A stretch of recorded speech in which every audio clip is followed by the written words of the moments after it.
तो हेलो नमस्कार छात्रों, आप सभी का फिर से स्वागत है आप लोग का अपने चैनल मूर्ति एकेडमी में। प्रिय छात्रों, आज हम लोग पढ़ने वाले हैं प्रकाश के अपवर्तन का जो पार्ट नंबर 2 है उसको। ठीक है, ये पार्ट नंबर 1 हम लोग पिछले वीडियो में पढ़ लिए हैं और पार्ट 2 आज हम लोग क्या करेंगे, पढ़ेंगे। तो पार्ट 1 में हम लोग कहाँ तक पढ़ लिए थे? तो पार्ट 1 में हम लोग पढ़ लिए थे कहाँ तक बाबू? तो पार्ट 1 में पढ़ लिए थे हम प्रकाश के जो अपवर्तन है वहाँ तक, एकदम जो उसका नियम होता है वहाँ तक उस नियम को देख लिए थे। यानी कि नियम जो भी दो गो प्रकाश के अपवर्तन के नियम होता है, दोनों नियम के बारे में पढ़ लिए थे। ठीक है, इसके बाद म्यू बराबर साइन आई बटा में साइन आर होता है, इसको भी पढ़ लिए थे।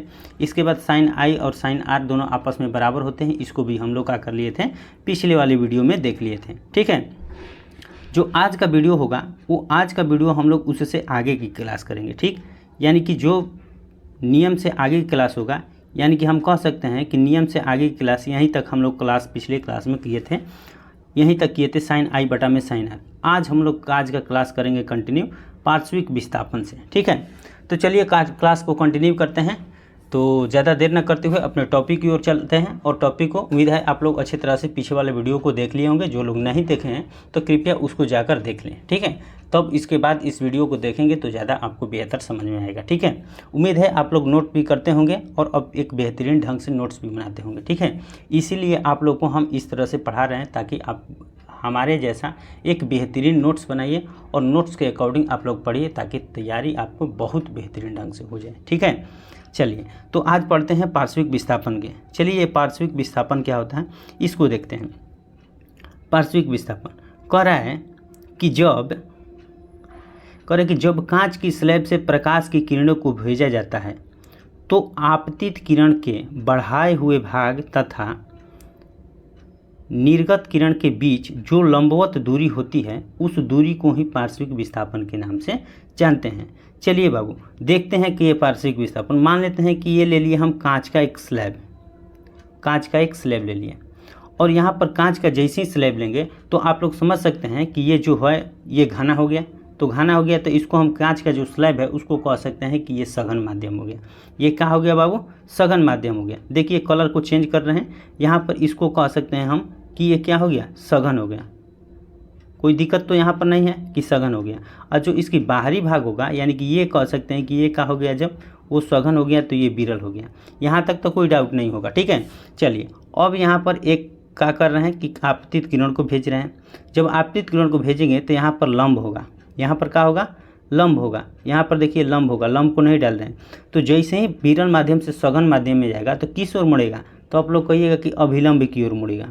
ठीक है, अभिलंब की ओर मुड़ गया। फिर सघन से फिर अब विरल की बात आती है, फिर ये इधर खाली है तो जैसे ही सघन से विरल में जाएगी तो आप लोग पढ़ेंगे, पीछे क्लास में पढ़े हैं कि अभिलंब से क्या होती है, दूर भागती है। यानी कि हम कह सकते हैं कि इधर भागेगी। यहाँ पर लंब अगर डाल देते हैं, इस तरह का लंब डाल देते हैं यहाँ और यहाँ डालेंगे तो आप लोग बढ़िया से समझ जाइएगा। ठीक है, तो चलिए लंब को हटा दिए। अब जो यही किरण है, जो ये किरण है उसको आगे बढ़ाते हैं। देखिए यहीं इसको आगे बढ़ाएंगे, इसके समानांतर करेंगे तो देखिए यहीं समानांतर हुआ तो देखिए यही वाला जो दूरी है, ये बीच की दूरी है, इसी को हम लोग पार्श्विक विस्थापन के नाम से जानते हैं। यानी कि यही दूरी है जो पार्श्विक विस्थापन के नाम से जाना जाता है। उम्मीद है आप लोग अच्छी तरह से इसको क्या किए होंगे, समझ गए होंगे। चलिए बढ़ते हैं आगे की तरफ। ठीक है, इसमें पॉइंट है कि यह कांच के स्लैब की मोटाई का सीधा समानुपाती होता है। पहला पॉइंट की बात किया जाए तो जो ये कांच की स्लैब है मोटाई के सीधा समानुपाती होता है, यानी कि मोटाई के समानुपाती होता है। ठीक है, चलिए दूसरे पॉइंट की अगर बात किया जाए तो दूसरा पॉइंट कहता है यह आपतन कोण का सीधा क्या होता है, समानुपाती होता है। जो आपतन कोण होता है उसका सीधा क्या होता है बाबू, समानुपाती होता है। दूसरा पॉइंट कहता है।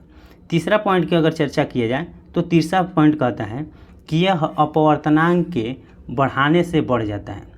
ये अपवर्तनांक का होता है, इसके भी चर्चा हम लोग बहुत बेहतरीन ढंग से करेंगे आगे की क्लास में। इसी में आगे हम लोग पढ़ेंगे कि ये अपवर्तनांक कैसे, किस तरह से कोई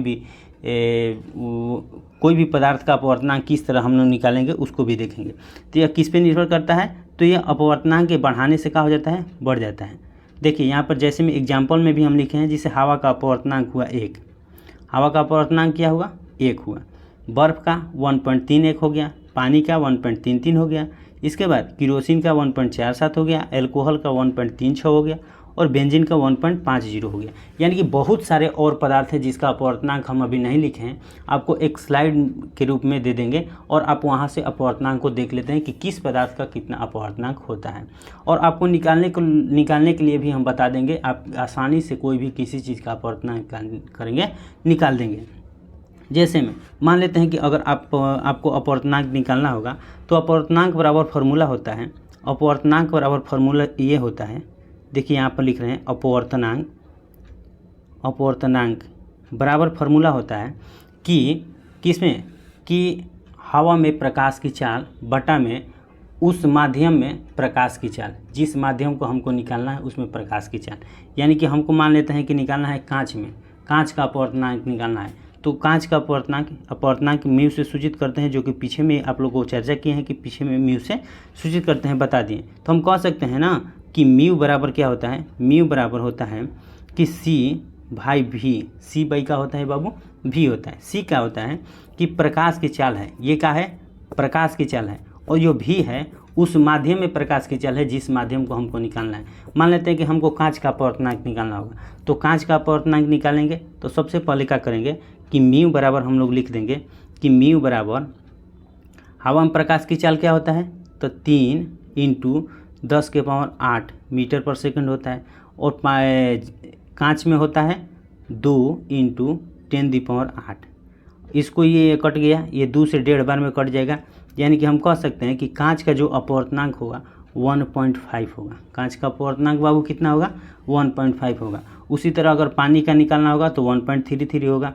उसी तरह बर्फ़ का 1.31। यानी कि इसी तरह से हम क्या किए हैं, इस अपवर्तनांक को निकाल कर आपको एक जगह किए हैं। ठीक है, चलिए चौथा की अगर पॉइंट की बात की जाए, चौथा पॉइंट की बात की जाए तो कहता है कि यह तरंगदैर्घ्य का व्युत्क्रमानुपाती होता है।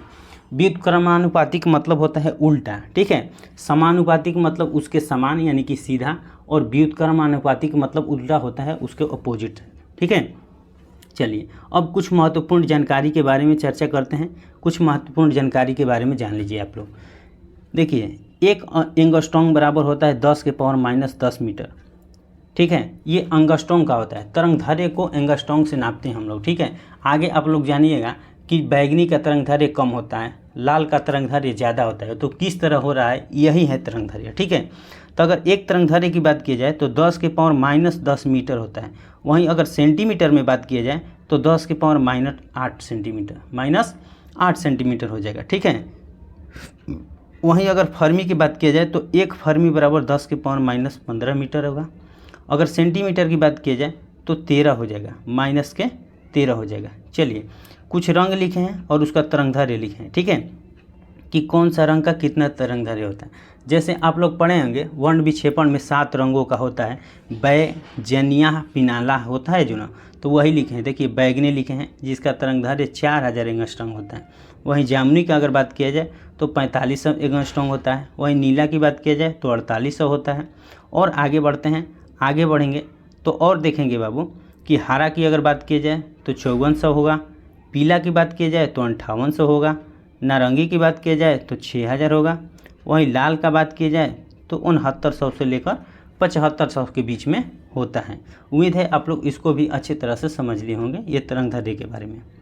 अब आगे की अगर बात करते हैं, आगे बढ़ते हैं तो आगे बात आती है कुछ पॉइंट को। जैसे में एक लॉर्ड रेले ने बताया कि जिस रंग का तरंगदैर्घ्य जो होता है सबसे कम होता है उसका विचलन या प्रकीर्णन सबसे अधिक होता है। यानी कि हम साफ साफ समझ सकते हैं कि जिसके तरंगदैर्घ्य कम वो ज़्यादा विचलित होगा, वो ज़्यादा विचलन करेगा। ठीक है, वहीं अगर दूसरा पॉइंट की बात किया जाए तो कह रहा है कि बैगनी का विचलन सबसे ज़्यादा होता है। यानी कि इसका मतलब, कहने का मतलब कि इसका तरंगदैर्घ्य क्या होगा, कम होगा। देख लीजिए यहाँ पर बैगनी का तरंगदैर्घ्य कितना होगा, तो देखिए बैगनी का तरंगदैर्घ्य देखिए सबसे कम है, सबसे कम है। बैगनी का तरंगदैर्घ्य बाबू कितना है, सबसे कम है, यानी कि 4000 है। तो इसका विचलन क्या होगा, अधिक होगा। जब अधिक विचलन होगा तो ज़्यादा दूर तक ही दिखाई नहीं देगा। इसीलिए हम लोग बोलते हैं कि रेड का तरंगदैर्घ्य अधिक होता है, ताकि रेड बहुत दूर तक। सिग्नल में आप लोग देखे होंगे कि रेड क्यों लगाया जाता है। रेड इसलिए लगाया जाता है कि रेड का विचलन जो होता है बहुत कम होता है, बहुत कम होने की वजह से वो ज़्यादा दूर तक दिखाई देता है। ठीक है, देखिए यहाँ पर विचलन क्या हो रहा है, रेड कितना है 6900 से 7500 के बीच में, कहीं कहीं 7800 के बीच में भी लिखता है। ठीक है, तो आप लोग, उम्मीद है आप लोग अच्छे तरह से इसको समझ गए होंगे कि जिसका तरंगदैर्घ्य जितना ही कम होगा वो विचलन उतना ही अधिक करेगा। एक चीज़ और यहाँ पर समझ लिए, जब बात आइए गई है तो उसको भी हम बता देते हैं कि जिसका तरंगदैर्घ्य जितना ही कम होगा उसका प्रकीर्णन अधिक होगा, अपवर्तनांक जिसको कहते हैं उसका अपवर्तनांक अधिक होगा। ठीक है, जिसका तरंगदैर्घ्य कम उसका अपवर्तनांक अधिक, जिसका तरंगदैर्घ्य ज़्यादा उसका अपवर्तनांक कम होगा। ये अपोजिट होता है एक दूसरे का। ठीक है, चलिए तो दूसरे पॉइंट के बारे में आप लोग अच्छे तरह से समझ गए होंगे कि बैंगनी रंग का विचलन सबसे ज़्यादा होता है क्योंकि इसका तरंगदैर्घ्य सबसे कम होता है। आगे की बात किया जाए तो आगे अब देखिए लाल रंग का हम बात किए हैं कि लाल रंग का तरंगदैर्घ्य अधिक होगा, तो लाल रंग का विचलन सबसे कम होगा क्योंकि इसका तरंगदैर्घ्य सबसे अधिक होता है। ठीक है, सबसे अधिक होता है, यहाँ पर कम नहीं, सबसे अधिक होता है, तरंगदैर्घ्य इसका क्या होता है, सबसे अधिक होगा। ठीक है, चलिए इसीलिए इसका विचलन कम होता है। अब आइए देखते हैं बाबू पार्श्विक विस्थापन किस पर निर्भर करता है। क्वेश्चन आप लोग को दे देगा, अगर क्वेश्चन आप लोग को दे देगा कि पार्श्विक विस्थापन किस पर निर्भर करता है, तो आप लोग का पहला ऑप्शन होगा कांच की मोटाई पर, दूसरा अपवर्तनांक पर, तीसरा आपतन कोण पर, चौथा सभी पर। तो इसका आंसर हो जाएगा बाबू चौथा, यानी कि सभी पर निर्भर करता है कांच की पार्श्विक विस्थापन। ठीक है, चलिए अगर अगला क्वेश्चन को ले लीजिए, देखिए क्वेश्चन, सारे क्वेश्चन को भी हम इंक्लूड किए हैं इसमें। आपको कहाँ कहाँ से क्वेश्चन बन सकता है, आपके माइंड में किस तरह से क्वेश्चन आता है, उसको भी हम पहले ही नोट कर लिए हैं। ठीक है, और उसको आपको कन्फ्यूजन को दूर करने का प्रयास किए हैं। जैसे में क्वेश्चन, अगला क्वेश्चन की अगर बात की जाए तो लिए हैं कि अपवर्तन के कारण हुई घटना, यानी कि हम लोग पढ़ते हैं ना कि प्रकाश के अपवर्तन के कारण कौन कौन से घटनाएं होती हैं, किस तरह की घटना होती है।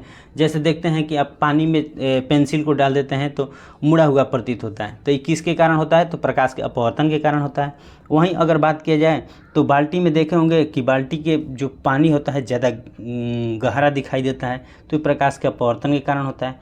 देखते होंगे कि मछली का होता है कि मछली अपने वास्तविक स्थान से ऊपर दिखाई देती है, तो उसका ही मतलब क्या हुआ बाबू कि प्रकाश का अपवर्तन नहीं होता है। तो चलिए आइए, बहुत पॉइंट हम लिखे हैं यहाँ पर, आपको इससे सारी कन्फ्यूजन का होगी, दूर होगी, और आप समझ जाइएगा कि प्रकाश के अपवर्तन के किस कारण से ये चीज़ें हो रही हैं। ठीक है, तो देखिए पहला इसकी घटना कैसे होती है कि घड़ी का टेढ़ा दिखाई देना। आप लोग घड़ी देखे होंगे कि प्रकाश के अपवर्तन के कारण ही घड़ी क्या होता है, टेढ़ा दिखाई देता है। अगर दूसरे पॉइंट की बात की जाए तो बाल्टी का तली ऊपर उठा हुआ प्रतीत होता है। आप लोग देखे होंगे कि बाल्टी का तली का अगर बात किया जाए या गिलास का बात किया जाए, जब उसमें पानी डाला जाता है तो लगता है ना कि तली उसका ऊपर है, लेकिन जैसे ही उसमें हाथ लगाते हैं तो हमारा हाथ ज़्यादा भींग जाता है। ज़्यादा क्या होता है बाबू, भींग जाता है। आप लोग कभी कभी यहाँ पर गेस किए होंगे आपके घर परिवार में कि जब भी कोई चीज़ गिलास व्लास है, नीचे गिलास बाल्टी भरा हुआ है पानी से और गिलास उसमें है, तो हम लोग सोचते हैं, देखते हैं कि गहराई से ऊंचा दिखाई देता है, तली ऊपर है, तो लगता है कि हाथ मोड़े नहीं होंगे, कपड़ा नहीं मोड़ेंगे तो ऐसे ही निकाल लेंगे, लेकिन जैसे ही हाथ डालते हैं पूरे कपड़ा भींग जाता है। तो वही है प्रकाश का अपवर्तन, उसी के कारण वो क्या करता है कि अपना तली को ऊपर उठा हुआ प्रतीत होता है उसे। ठीक है, चलिए तीसरा पॉइंट की बात करते हैं अपवर्तन के कारण, कि मछली अपने वास्तविक स्थान से ऊपर दिखाई देती है। इसी कारण क्या होता है कि मछली पकड़ता है तो उसको बहुत परेशानी का सामना करना पड़ता है, लेकिन जो मछुआरे जान जाता है, अगर प्रकाश का परावर्तन के नियम के बारे में जानता होगा तो वो आसानी से पकड़ लेगा, क्योंकि मछली क्या होती है कि रहती है नीचे लेकिन वो लगती है कि ऊपर है, इसलिए उसका जो अगर उसको क्या करना है, उसकी शिकार करना होगा तो हम कह सकते हैं कि उसको क्या करना पड़ेगा, गहराई में लड़ना पड़ेगा, गहराई में मारना पड़ेगा, तब वहाँ पर जाकर पकड़ा सकेंगे। ठीक है, चलिए अगले अगर पॉइंट की बात किया जाए तो पानी में डूबी पेंसिल या छड़ी का मुड़ा हुआ प्रतीत होना या छोटा हुआ प्रतीत होना। देखे होंगे आप लोग, अगर नहीं देखोगे तो आज इस एक्सपेरिमेंट को कर लीजिएगा कि गिलास में एक पानी रख लीजिएगा, आप पेन या पेंसिल उसमें डालिए, अगर पेन या पेंसिल डालकर देखिएगा ना तो लगेगा कि नीचे वाला जो अंदर पानी का अंदर वाला भाग है लगेगा कि टूटा हुआ है, यानी कि लग रहा है कि मुड़ा हुआ है। तो वही होता है, वो क्या होता है कि जैसे ही लगेगा कि मुड़ा हुआ है, लेकिन जैसे ही उसको पानी से बाहर कीजिएगा एकदम सीधा है, तो वो प्रकाश के अपवर्तन के कारण ही होता है। उम्मीद है आप लोग इस सारे जितना भी पॉइंट हम लिखे हैं उसको अच्छे तरह से समझ रहे हैं। ठीक, चलिए अगले पॉइंट की बात की जाए तो मछुआरों को मछली पकड़ने में कठिनाई होती है इसी कारण। अभी ये भी चर्चा किया है कि मछली अपने वास्तविक स्थान से ऊपर दिखाई देती है, लेकिन मछुआरा समझता है कि मछली वहीं है, और जैसे ही शिकार करता है मछली क्या करता है, जैसे ही पकड़ने का प्रयास करता है मछली भाग जाती है, तो उसको क्या पड़ रहा है, कहीं ना कहीं कठिनाई का सामना करना पड़ता है। ठीक है, अगले अगर पॉइंट की बात की जाए तो अक्षरों के ऊपर कांच का स्लैब रखने पर अक्षरों का उठा हुआ प्रतीत होता है। वही बात हुआ, जिस तरह से पानी का तली उठा हुआ प्रतीत होता है, उसी तरह से अक्षर पर कांच का एक स्लैब डालेंगे तो लगेगा ना कि अक्षर जो है ऊपर उठा हुआ प्रतीत हो रहा है, लेकिन ये सब भ्रम है। ठीक है, इस तरह का नहीं होता है। आगे बात करते हैं बाबू अपवर्तनांक की। ये अपवर्तनांक क्या होता है, ये अपवर्तनांक होता क्या है, इसका क्या कार्य है और कौन कौन से कार्य करता है। ठीक है, चलिए, तो अपवर्तनांक है तो सबसे पहले पढ़ेंगे पहला कि आपतन कोण की जया, अपवर्तन कोण की जया का अनुपात एक नियतांक होता है। इस नियतांक को ही अपवर्तनांक कहा जाता है। पीछे में भी नियम 2 जो पढ़े थे अपवर्तन के नियम, वही ना है, म्यू बराबर क्या होता है, साइन आई बटा में साइन आर। एक का होता है बाबू नियतांक होता है, तो यही कहता है का अपवर्तन। दूसरा अपवर्तनांक की बात किया जाए तो दूसरा कहता है कि वास्तविक गहराई तथा आभासी गहराई के अनुपात ही अपवर्तनांक कहलाता है। यानी कि म्यू बराबर हम कह सकते हैं कि वास्तविक गहराई बटा में आभासी गहराई। ठीक है, चलिए तीसरी की बात की जाए अगर, तो तीसरा कहता है कि निर्वात में प्रकाश की चाल तथा किसी माध्यम में प्रकाश की चाल के अनुपात को ही अपवर्तनांक कहा जाता है। अभी इससे क्वेश्चन हम बताए हैं कि म्यू बराबर हम निकाले हैं, कांच का अपवर्तनांक निकाले हैं कि 1 पॉइंट कितना होता है बाबू, 5 होता है। तो वही बताएं कि म्यू बराबर निर्वात में प्रकाश की चाल बटा में जिस माध्यम का निकालना होगा, मान लेते हैं कि हमको कांच का निकालना होगा तो कांच का नीचे लिख देंगे, वहीं जल का निकालना होगा तो जल का लिख देंगे, और उसका अपवर्तनांक का लिख करेंगे निकाल लेंगे। तो उम्मीद है आप लोग यहाँ तक भी अच्छे तरह से समझ गए होंगे। अब देखिए यहाँ पर थोड़ा कुछ आप लोग को दिखाई दे रहा होगा, μ21 लिखे हैं और μ12 लिखे हैं।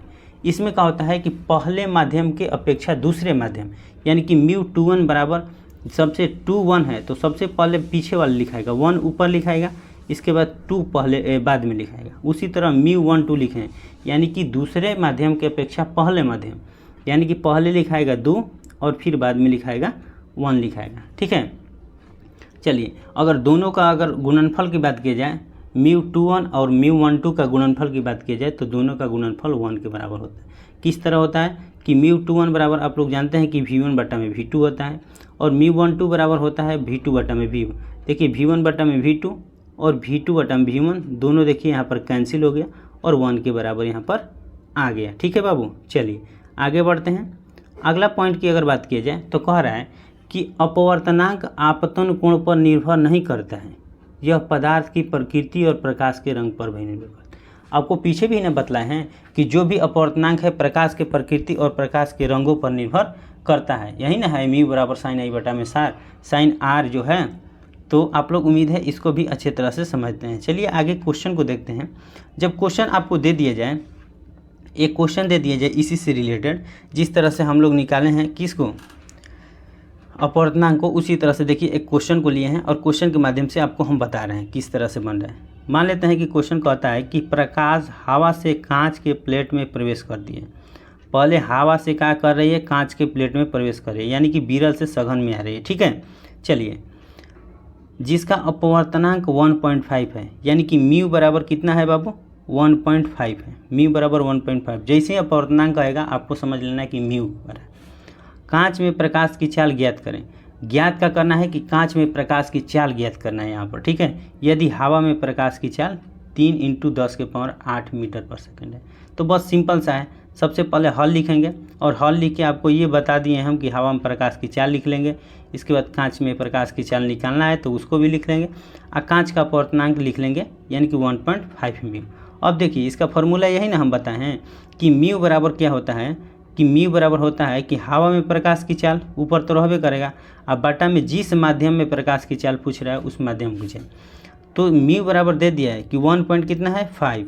अब हवा में भी दे दिया है, हवा में दे दिया है 3 × 10⁻, क्या दे दिया है बाबू, 8 दे दिया है। और हमको निकालना है किस में, कांच में निकालना है, तो कांच बराबर निकाल देंगे।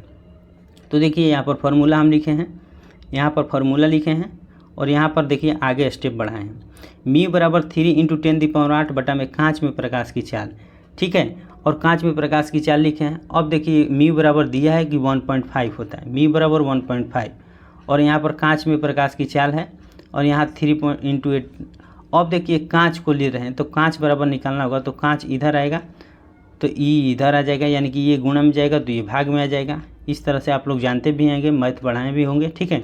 तो कांच बराबर होगा 3 × 10⁸ बटा में 1.5, और इसको कटाएंगे तो 1.5 से 1.5 दूनी के 3 बार में 2 × 10⁸ मीटर/सेकेंड आ जाएगा। यानी कि कांच के अगर चाल की बात किया जाए प्रकाश में तो क्या होगा, ये हो जाएगा क्या बाबू कि 2 × 10⁸ मीटर/सेकेंड, जो कि पीछे में भी हम आप लोगों को चर्चा किए हैं। चलिए, उम्मीद है आप लोग अच्छे तरह से क्या किए होंगे, समझ गए होंगे। यहाँ तक आप समझ लिए तो अगला जो टॉपिक रहेगा ये कल टॉपिक हम कराएंगे। ये वाला जो टॉपिक है ये कल कराएंगे हम लोग, ठीक है। कल हम पढ़ेंगे, यानी कि अगले वाले वीडियो जो आएगा उसमें हम पढ़ेंगे इसको कि ताल या लेंस के यहाँ से स्टार्ट करेंगे, क्योंकि ये थोड़ा टॉपिक आपको समझने वाला है। और यहाँ तक आप उम्मीद है बहुत बढ़िया से बेहतरीन ढंग से समझे होंगे। आप लोग कमेंट सेक्शन में बताइएगा कि आप लोग को कितना समझ में आया और कितना वीडियो अच्छा लगे, एकदम कमेंट भर भर के कीजिए। और इससे क्या होगा कि खुद हम मोटिवेट होंगे और आपको क्या होगा कि आपको भी संतुष्टि मिलेगी, ठीक है बाबू। अगर जो लोग कहेंगे कि वीडियो पर नए हैं तो वीडियो को सब्सक्राइब जरूर कीजिएगा और बेल आइकन को प्रेस कर लीजिएगा, ताकि आपके पास हर नोटिफिकेशन समय के साथ पहुंच जाए। और जैसे ही वीडियो, यानी कि कहने का मतलब टॉपिक समाप्त होगा, यानी कि अभी चल रहा है प्रकाश का अपवर्तन, जैसे ही ये पूरे टॉपिक यानी कि हम लोग पढ़ लेंगे तो वैसे ही आपका नोट्स पूरा PDF के फॉर्म में हम क्या कर देंगे, डाल देंगे, ठीक है। तो इसके लिए आपको घबराना नहीं है, आपको एकदम निश्चिंत रहना, निफिक्र होकर पढ़िए, निश्चिंत रहिए और आपको नोट्स आपके पास पहुंच जाएगा, ठीक है। चलिए, उम्मीद है आप लोग अच्छे तरह से पढ़ रहे होंगे।